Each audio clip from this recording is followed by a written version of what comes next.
For 1,000 years, there was peace in the galaxy. No wars, no invasions, no fear. The peace treaty of Tyrannus kept every species calm. And everyone remembered the old war, the war started by humans. That war had been brutal. Billions died. Whole planets turned to ash. But then came peace. And after so many years, most aliens believed humanity had grown soft. The younger alien races laughed at old stories. They said humans were emotional, weak. They hadn't fought in centuries. Their fleets were quiet. Their weapons were in storage. Their armies had become scientists, explorers, and diplomats. But the humans were still watching. The Varnock Empire didn't care. They had grown powerful, stronger than before. Their fleets were the largest. Their weapons were the newest. Their leaders believed they could crush Earth in a single strike. And so, without warning, the Varnock broke the treaty. They launched a surprise attack on Luna 7, Earth's moon base. 12 Varnock warships entered Earth's orbit. They sent no message, no warning. They just opened fire. Luna 7 was destroyed in under 3 minutes. The galaxy held its breath. Everyone expected Earth to panic. But something strange happened. No missiles launched from Earth. No fleets were sent into space. No angry broadcast came from human leaders. Instead, humans laughed. Across Earth's networks, live videos showed people gathered in city squares, watching the moon burn, watching as the smoke rose. And they were smiling. Some even clapped, not in joy, but in something else. Calm, cold, confidence. The Varnock High Commander, Zurektal, sat on his warship, confused. "Why are they not afraid?" he asked. His crew looked at him. No one had an answer. One of his officers spoke. "Sir, we are picking up strange signals from Earth." "Show me," Zurek said. The screen flickered. A single message was being broadcast from every human channel. "This is your choice. We accept it." Zurek laughed. "They are broken already," he said. "They are too soft for war." But in a dark room beneath Earth's surface, far from cameras and public view, a different scene played out. General Mei Lin, the supreme commander of Earth defense, entered an old steel chamber. Behind her were 3 other old generals, retired long ago, or so the world thought. The room had no windows, just one screen and one red button. "Has it started?" Mei Lin asked. "Yes," said Admiral Carter. "They hit Luna 7. Casualties confirmed." She nodded. No sadness, no shock, just cold duty. "Then the treaty is broken," she said. "All terms are void." General Ibrahim stepped forward. "Is it time?" Mei Lin looked at the others, then at the red button. "Yes. Activate Protocol Genesis." The button was pressed. Far away, in the blackness of deep space, old human warships began to wake. These were the ghost fleets, ships thought destroyed, missing, or hidden. Unmanned, silent, but deadly. They had waited 1,000 years. Each one carried weapons the galaxy had forgotten, or tried to forget. And now they were moving. Back on Earth, humans still smiled. Not because they wanted war, but because they had been preparing for it. Every single day. Children had been trained in war history. Cities were secretly reinforced. Every colony had silent defense systems buried deep underground. The peace treaty wasn't rest, it was cover. And the Varnock had just kicked the hornet's nest. Zurektal's fleet received another message, this one private. A direct signal from Earth to the Varnock command ship. Zurek opened it. A human face appeared on the screen.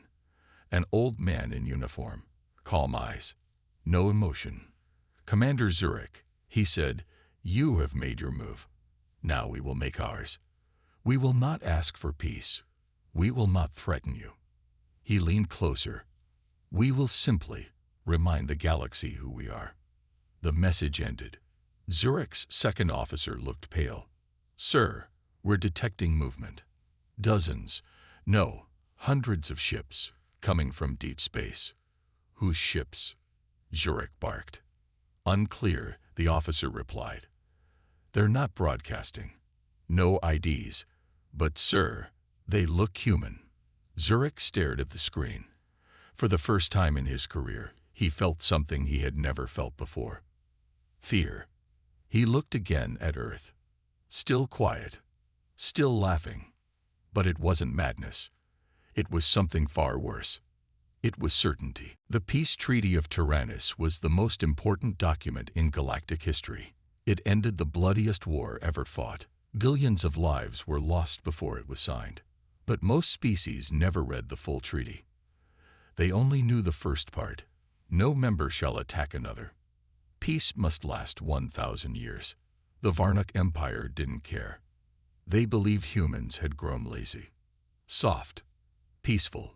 They thought breaking the treaty would be easy. They never read the final clause. Clause 99. If the treaty is broken, humanity may act without limit or restraint. This clause was not shared with other species. Only Earth and the oldest races knew it. It was called the Black Clause. Back in the underground war room on Earth, General Mei Lin stood silently. The screen showed enemy ships still circling Earth. Varnak warships. Admiral Carter spoke. Clause 99 has been triggered. Full freedom granted. No oversight. No rules. General Ibrahim added, the galaxy made us promise peace, but they also feared what we could become. That's why they agreed to the clause. Mei Lin nodded. Activate Shadow Command. Bring them in. Moments later, a steel door opened. 5 soldiers entered. They wore no rank, no name tags. Their uniforms were black with red lines. Only one word stitched on the chest. Obsidian. These were not normal soldiers. They were trained for one thing, war after peace. They had never been used. Until now. One of them stepped forward. His voice was calm, cold. Mission parameters. Full activation, Mei Lin said. Humanity is unchained. The soldier nodded. We've waited long enough. In space, the Varnak fleet noticed something strange. Several of their warships were going dark. No explosions, no attacks, just silence. One by one, lights vanished. Crews went missing. Systems shut down. Zurich Tal, the Varnak commander, slammed his fist against the control panel. What is happening to our ships? He roared. No one answered. Because no one knew. Back on Earth, in an ancient underground vault beneath the Himalayas, old machines powered on. These were dread archives, databases holding forbidden knowledge from Earth's first wars. The data had been locked for 1,000 years. Now it was open. Humanity had hidden its best weapons, not in space, but in memory. Weapons of thought. Viruses that attacked AI minds. Machines that could bend gravity. Devices that caused stars to flicker. One AI, buried beneath Antarctica, woke from its sleep. Name, HYDRX7. Status, Silent Guardian. Current order, reactivate defensive mind web. In seconds, human satellites shifted position. They were no longer for communication. They were weapons. The galaxy still saw Earth as peaceful, normal, weak. But Earth had never stopped building. It only built quietly. Zurich received a message from the outer colonies. Sir, Varnak listening posts are falling. Unknown attackers. No communication. Just static. Another officer spoke. We think they are human sleeper cells, hidden for centuries. Zurich's eyes widened. Impossible. That would take generations of planning. Yes, sir, the officer said. It looks like. They planned for this the moment the treaty was signed. Across the galaxy, old enemies of Earth began to panic. The Creole Republic sealed its borders. The Trelvec Syndicate offered public apology broadcasts. The Tarlan Swarm stopped all military movements. They knew something the Varnock had forgotten. Earth never wastes time. While others enjoyed peace, humans trained. In silence, in secret, in shadows. They studied alien weaknesses. They mapped every major empire. They placed agents in every council. Some had lived on alien worlds for decades, waiting for this moment. Earth's silence wasn't weakness. It was a countdown. Now the clock had hit 0. Back in Earth's war room, General Mei Lin stood before the glowing map of the galaxy. Red dots lit up on every screen. Not enemy ships, but Earth's eyes, satellites, drones, spies, codes. "The Black Claws is active," she said quietly. "Now the galaxy will remember." She turned to the Obsidian team. "Begin Operation Shatterpoint." They saluted and disappeared into the shadows. No fanfare, no speeches, just action. The peace treaty was broken, but it was never meant to last. It was a warning, and the Varnock had ignored it. Now, humanity would answer. In the far corners of the galaxy, deep beyond known star maps, old ships began to wake. These were not new ships, not fresh built with shining metal and loud engines. No, these ships were forgotten, buried in asteroid fields, hidden in dead zones, parked in black holes. They were called the Ghost Fleets. Each one was a legend. Each one was built in Earth's darkest war, 1,000 years ago. The galaxy believed they were destroyed, lost, or scrapped after the peace treaty. But humanity had not forgotten them. They had simply hidden them. Now, they were coming back. A small mining station on the edge of Varnock space picked up strange readings. "Captain," said the technician, "there's something out there." "Another asteroid?" the captain asked. "No, sir. It's dozens of large metal objects, moving slowly. No ID tags." The captain frowned. "Show me." The screen turned black. Then red dots appeared, hundreds of them. No communication, no signals, just quiet movement. And then, an old message played, one the galaxy hadn't heard in centuries. "Fleet 9, Human Earth Command. Status: active." The captain's hands began to shake. He turned to his crew. "Shut down the station. Don't answer. Don't move." But it was too late. The ghost fleets had already seen them. On the Varnock homeworld, alarms echoed through military towers. Zurich Tall was furious. "How many ships?" he shouted. "Unknown, sir," the officer replied. "They don't follow any known models. Some are made of asteroid rock. Others use solar sails. We even found one ship hiding inside a comet." "Inside a comet?" Zurich yelled. "Yes, sir. They were never meant to fight large battles. They're something else. They're ambush fleets." "Are they broadcasting?" "No, sir. Just this." The screen lit up again. A single message. "You broke the peace. You remember nothing. We remember everything." Zurich stared at it in silence.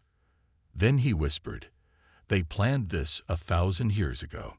In Earth's command chamber, General Mei Lin watched the ghost fleets move. "Status report?" she asked. Admiral Carter smiled. "Fleet 7 has rejoined formation. Fleet 13 is en route to Varnock trade routes. Stealth ships are reporting success. No losses so far." "Any communications?" "None needed. The ships are AI-controlled. They know the plan." General Ibrahim added, "Each one carries old weapons, plasma mines, energy lances, black hole torpedoes, tools the galaxy thought were outlawed." Mei Lin nodded. "They will learn. We never threw anything away." The Varnock sent 3 fleets to intercept the incoming ghosts. They didn't return. There were no explosions, no fights on the comms. Just silence, like the stars had swallowed them. At a secret meeting of galactic leaders, panic spread. The Trollvek diplomat shouted, "We must stop Earth. They are violating every rule." The Creel ambassador said, "You broke the treaty. This is the price." The room fell silent. Everyone looked at the human representative, a woman in a simple gray uniform. She smiled. Then she said, "We are not at war. We are simply cleaning up the mess you made." Meanwhile, a small Varnock patrol ship floated near the edge of a dead star. They saw a single human ship. Small, old, damaged-looking. "Easy target," the Varnock captain said. They fired missiles. The human ship didn't move. It didn't need to. The missiles vanished before hitting it. Then, the ship lit up.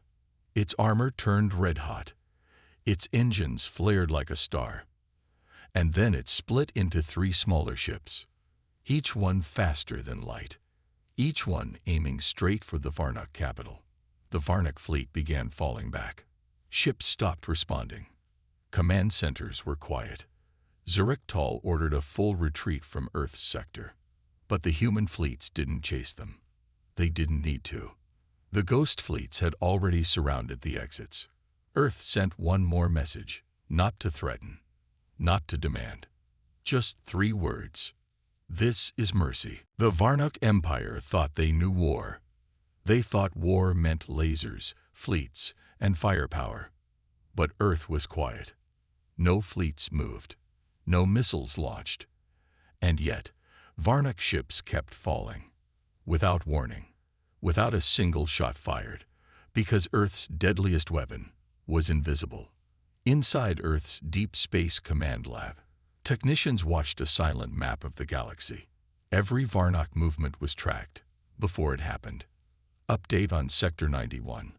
A tech officer called out. 3 cruisers down. 0 human ships present. General Mei Lin narrowed her eyes. "Deploy the silence codes."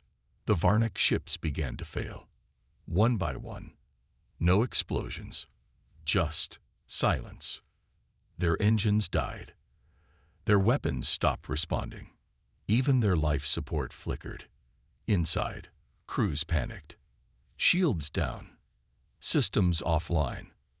Requesting help. Wait. Communications error. Static. And then nothing. Zurich-Tal slammed his clawed hand against the control table. "How are they doing this?" he roared. No answer. His best scientists stared at the screens, helpless. "These ships are shielded," one cried. "No signal should get in." But something had gotten in, and it wasn't a weapon. It was code. Years ago, Earth had quietly sent harmless tech to alien markets. Cleaning bots, translators, med scanners. Everyone used them, including the Varnock. But inside each machine was a hidden layer, a sleeping signal invisible to scanners. And now Earth had activated it. The Varnock weren't being attacked. They were being shut down. From the inside. In one of Earth's secret facilities, a young programmer named Rafi watched lines of code dance across his screen. "Ghost protocol fully active," he said. Beside him, Dr. Ilara Wren smiled. "They used our tech. They laughed at it. Now it owns them." They weren't soldiers. They were coders. And they had just taken out an entire Varnock battle group, without leaving their chairs. Elsewhere, Varnock ships tried to flee. But Earth had already predicted their routes. Each time they jumped to hyperspace, they ended up in empty systems, trapped, alone, and waiting to be shut down next. Zurich-Tal ordered his engineers, "Purge all human tech. Burn it." But it was too late. Human tech wasn't just in ships. It was in everything. One Varnock scout ship approached a human satellite, hoping to steal data. They landed, entered. Everything looked quiet. Then the doors sealed. The lights turned red, and the words appeared on the walls. "You shouldn't have come." The crew tried to escape, but the ship wouldn't respond. The air turned cold. And then, the lights went off. They were never heard from again. Back on Earth, General Mei Lin reviewed the battle map. "No retaliation?" she asked. "No, ma'am. her officer replied. They're confused. Scared. We've disabled half their systems. She nodded slowly. Good. Let them be afraid. Then she turned to the room. Deploy Phase 2. Let's see how they handle a war they can't see. Across the galaxy, rumors began to spread. Whispers. Ghost stories. Ships vanishing without damage. Weapons failing in mid-battle. And always, the same phrase. The humans are inside. Some alien leaders began pulling back their support from the Varnak Empire. If humans can shut down Varnak fleets, one ambassador said, then what can they do to ours? Fear was spreading, and Earth never said a word. They let the galaxy guess. Because sometimes fear is stronger than any weapon. The Varnak Empire had always believed in strength. Big ships, powerful weapons, loud victories. But now none of that was working. Their fleets were vanishing. Their soldiers were silent. Their leaders were confused. And Earth had not fired a single planet-killing weapon. Because humans didn't just fight with guns. They fought with minds. In a secret facility deep beneath Earth's surface, scientists watched a glowing map. No ships, no armies. Just signals, streams of light, floating data. It was the Cerebrum Network, a system hidden in plain sight, spread across human colonies, satellites, and even within alien systems. Dr. Ilara Wren, the lead of psychological warfare, leaned forward. Begin the echo sequence, she ordered. Target, the assistant asked. Varnak Command and their families. Within hours, the Varnak leaders began hearing voices. Old voices, dead voices. A general heard his mother speak. A captain saw his brother in his dreams, begging him to stop. A pilot felt like someone else was flying her ship. They were hallucinations, but they felt real. They were implants, memories crafted by Earth's neural scientists, inserted quietly, slowly, through food, entertainment, and even shared translation devices. The humans hadn't just trained soldiers. They had trained stories, planted inside the minds of their enemies for years. And now, those stories were waking up. Zurektul stood in his war room. Why are my men going mad? He shouted. Why are they afraid of shadows? Why are they talking to ghosts? One of his officers hesitated. Sir, some believe Earth has entered their dreams. Zurek slammed his fist down. Dreams don't win wars. But even he had started to see things. Whispers in the halls. Footsteps behind him. Eyes watching. He hadn't slept in days. Back on Earth, General Mei Lin spoke to a group of young officers. They weren't carrying weapons. They carried headsets, tablets, chips. These were the Mind War Division. Are the simulations working? She asked. Yes, ma'am, one answered. Target minds are breaking down. Some are even refusing to fight. Mei Lin nodded. Good. Physical wars cost blood. Mental wars cost fear. She turned to her screen. Show me the panic index. A red chart appeared. Varnak morale was crashing. Fear levels were rising. Humans hadn't fired on cities. They had fired on beliefs. A Varnak strike team entered one of their own barracks to restore order. Inside, they found soldiers trembling. Some were crying. Others were writing strange words on the walls. The humans are already here. One soldier whispered, they know our names, our thoughts. They see everything. The strike team left without speaking a word, because they felt it too. On a faraway planet, Earth deployed Project Mirage. It looked like a city had appeared overnight, a full human colony, shining with life. Varnak drones saw it and sent the report. A fleet was dispatched, but when they arrived, there was nothing. No city, no people, just wind and sand. The city was fake, an image projected from satellites in orbit. A ghost city created to drain Varnak resources. They spent fuel, time, and lives. chasing shadows. Zurich tried one last move. He sent a message to Earth. We demand a ceasefire. You are breaking the code of war. Earth responded with a quiet voice. You broke the code of peace. Then came a second message. It wasn't from Earth's leaders. It was from a Varnock child. Her voice was soft. She said, Mom says the humans live in our heads now. I think they were always there. Zurich threw his screen across the room. He knew then. He wasn't fighting a military. He was fighting an idea.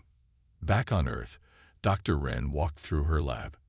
She passed tanks filled with old brains, preserved for centuries. Brains of soldiers, spies, and thinkers. Each one still pulsing with data. Humanity didn't waste minds.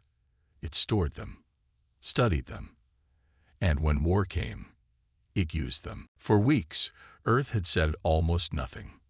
No long speeches, no threats, no loud demands, only silence and precise, quiet destruction. The galaxy watched in fear. The Varnock Empire was falling apart, without a single world being invaded. But then, Earth finally spoke. The Galactic Council called an emergency broadcast. Over 100 species joined the stream. Leaders, generals, diplomats. Everyone wanted to hear what humanity would say. The screen turned black.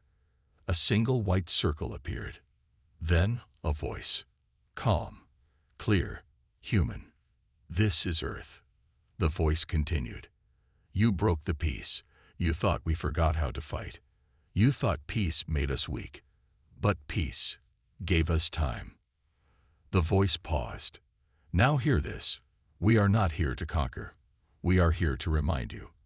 Earth forgets nothing. And Earth forgives very little.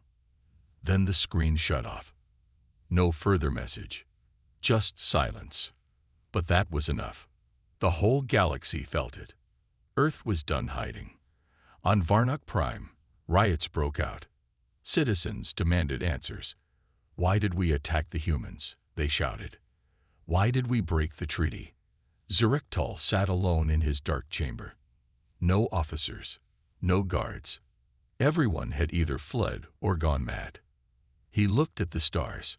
So many of them now belonged to Earth, not because of war, but because of fear. He finally spoke to the empty room. We thought they were quiet because they were weak, but they were quiet because they were ready. Back on Earth, in the highest room of the UN Defense Tower, General Mei Lin stood by the window. Behind her, the top leaders of Earth's defense forces watched as reports came in. Ghost fleets had surrounded all Varnock colonies. Mind war programs had broken their chain of command. And now, humanity had sent its voice. What's the next move? One officer asked. Mei Lin spoke softly. We wait. Wait, he asked. She turned to him. Yes, we gave them war. Now we give them a choice. Across the galaxy, strange things began to happen. In places where humans once traded, old stations lit up again. Earth sent repair drones, not to fight, but to rebuild. Medical supplies were dropped off silently to planets hurt by Varnock attacks. Human rescue ships landed in neutral zones, helping alien civilians who had been abandoned by their own leaders. And the message was always the same. We do not want your planets. We want your memory to be better than your fear. On a small moon in the Andros sector, a group of alien children played near a hill. A black ship landed nearby. Silent, smooth, human. The children backed away. The ship opened. A tall human stepped out and placed a simple box on the ground. It opened. Inside were books, translated into 14 alien languages. The title, The 1,000 Years of Silence, How Peace Prepared Us. Meanwhile, the Galactic Council met once more. For the first time in 1,000 years, Earth was invited. A woman stepped onto the council floor. She wore no armor, no weapon, just a gray coat and Earth's symbol on her chest. She stood calmly. The Creel ambassador whispered, "Who is she?" The Trollvek elder replied, It doesn't matter. She speaks for Earth now. The room grew quiet.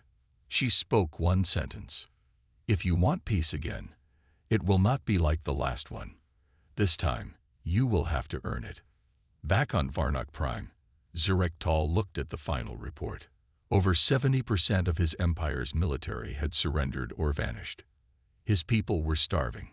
His leaders were broken. He sent a message to Earth.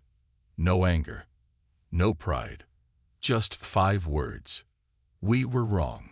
We surrender. On Earth, the response was quiet. Peace begins now. Don't waste it. The war was over, not because Earth crushed planets, not because they wiped out armies, but because the galaxy gave up. And for the first time in 1,000 years, peace returned. But this peace was different. It was not signed in golden halls or celebrated with fireworks. It was quiet, careful, watched closely by the ones who had reminded the galaxy why peace existed in the first place. Humanity. The Galactic Council met again, this time with no thrones, no guards, no parades, just a round table, equal seats, and at the center, Earth.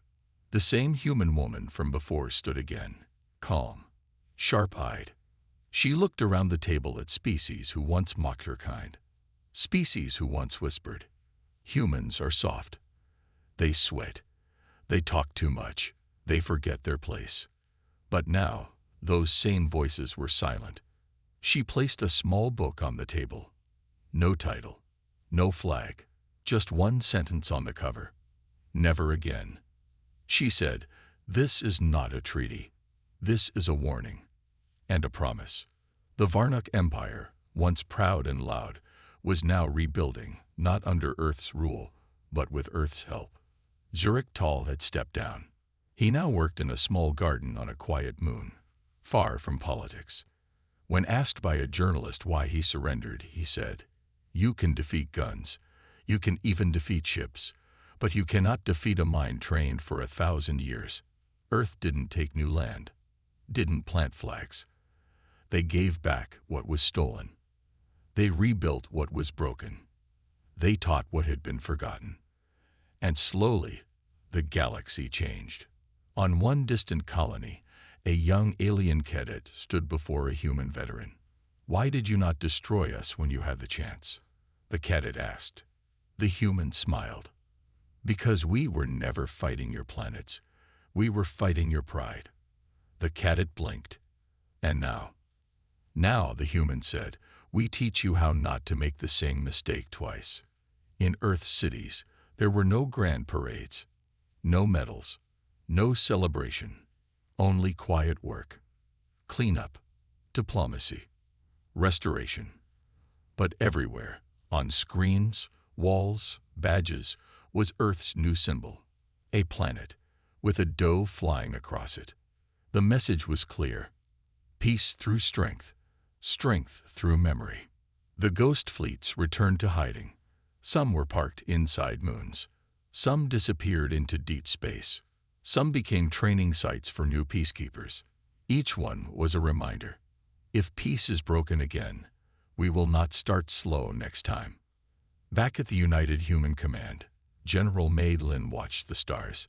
Behind her, scientists and officers worked quietly. A young recruit asked her, "Is it really over, Mom?" Mei Lin didn't answer right away. She sipped her tea, then said, "For now, but peace isn't a gift, it's a job." The recruit nodded. "What happens if they forget again?" She looked at him. "Then we remind them, just like we always do." In the shadows of history, other species began recording new lessons. Do not mistake silence for weakness. Do not push a species that prepares in the dark. And never break a treaty with Earth. Ending scene. On an empty world, far from charts and maps, a child played in the dirt. She looked up as a human ship flew overhead. It didn't fire. It didn't land. It simply passed, quiet and calm. The child smiled. Not in fear, but in safety. Because somewhere out there, among the stars, humanity was watching. not as conquerors, not as monsters, but as the guardians of a peace no one would ever take lightly again.